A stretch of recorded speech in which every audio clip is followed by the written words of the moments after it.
And these are simply my perspectives, and I'm sure, I hope they will be challenged by some of the other speakers here today. But I think they're things we need to look at. The first thing is that meetings are continuing to evolve. The recession, as I said earlier, didn't change the industry so much as it accelerated a lot of changes that were already happening. Changes that were being driven by how it is people carry out events, what expectations delegates have, what kind of technology is available and how it's being used, things like that. And certainly the biggest driving force in all of this are the delegates themselves.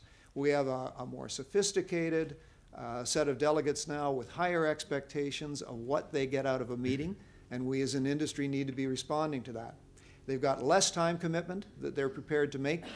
The total length of time of most events has been shrinking steadily over the last 6, 7 years, and we need to be able to accommodate that.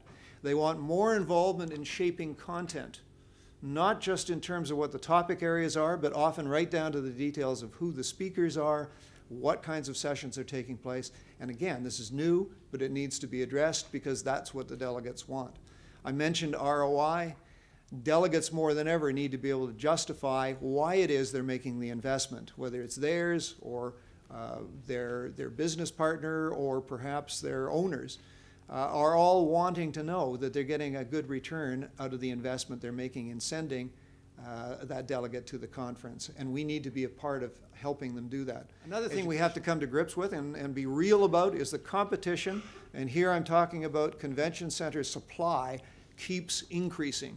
And there is no sign that this is going to drop off anytime soon. In the past 10 years, there was a 42% increase in U.S. convention center space alone, one country. And that's the past 10 years, 3 of which were very difficult times in financial terms.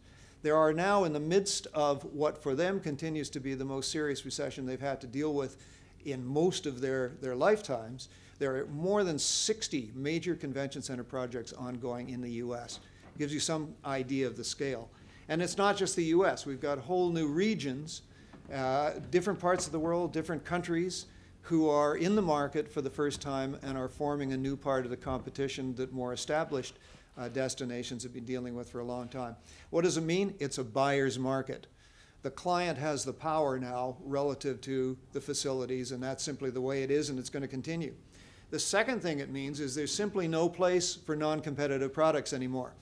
And we say, and I have said, doesn't make me particularly popular, but speaking to different cities and different owners in various parts of the world, if you're not prepared to invest and you're not prepared to compete aggressively, get out of the business, because there is no place for a half-hearted effort anymore.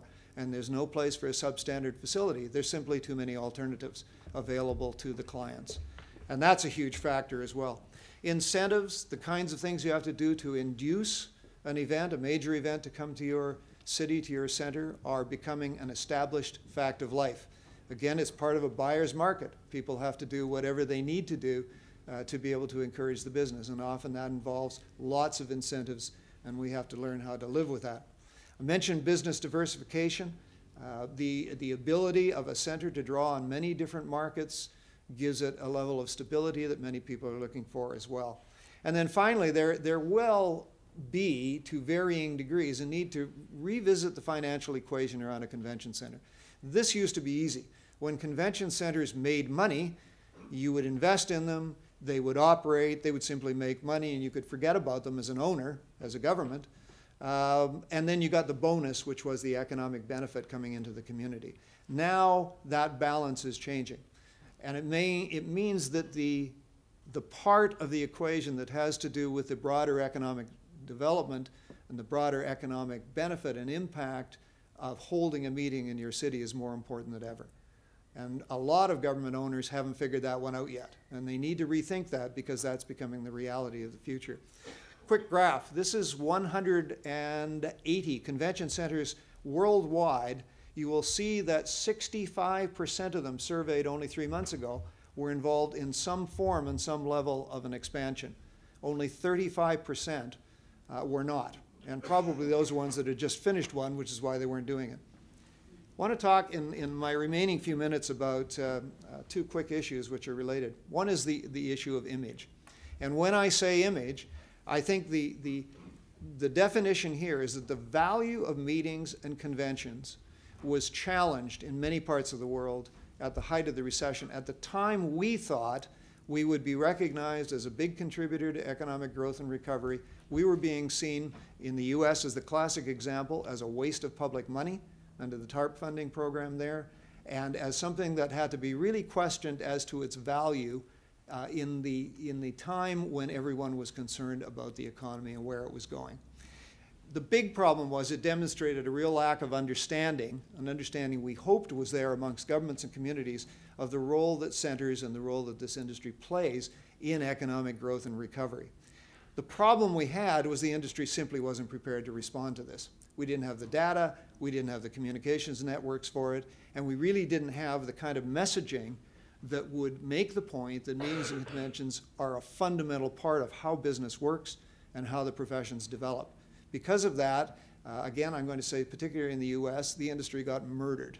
It got to the point where many corporations, many governments were not prepared to hold a meeting at all because of the message that would send to their communities, or in the case of the federal government there, the message it would send about how TARP funding was being spent.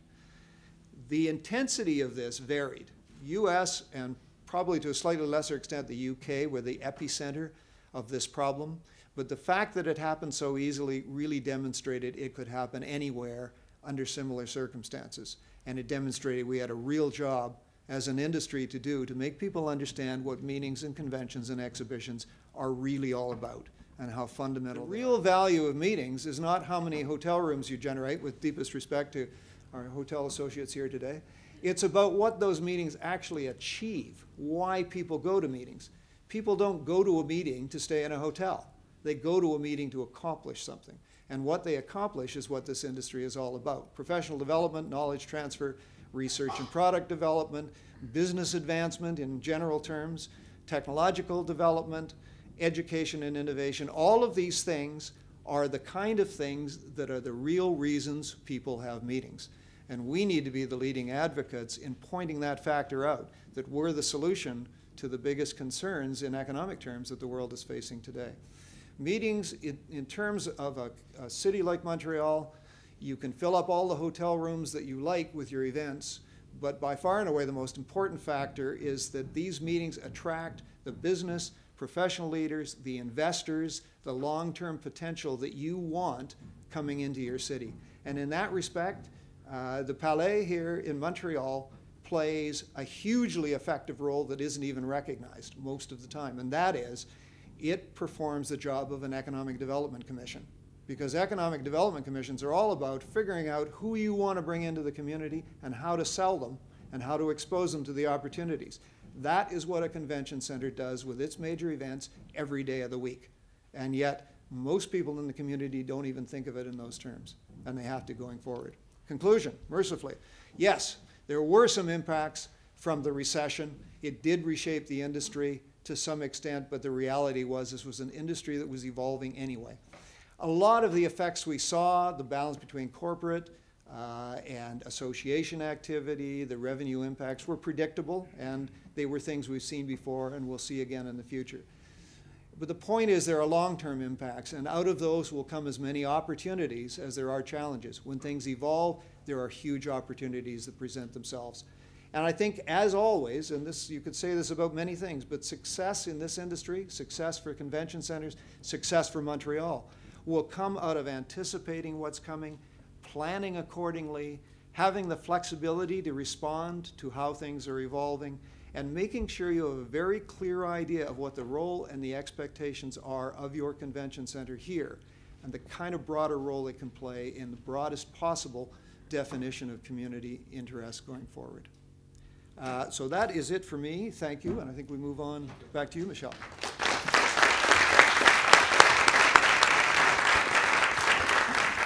Thank you, Rod. So immediately, je demande M. Tondeur de dire quelques mots.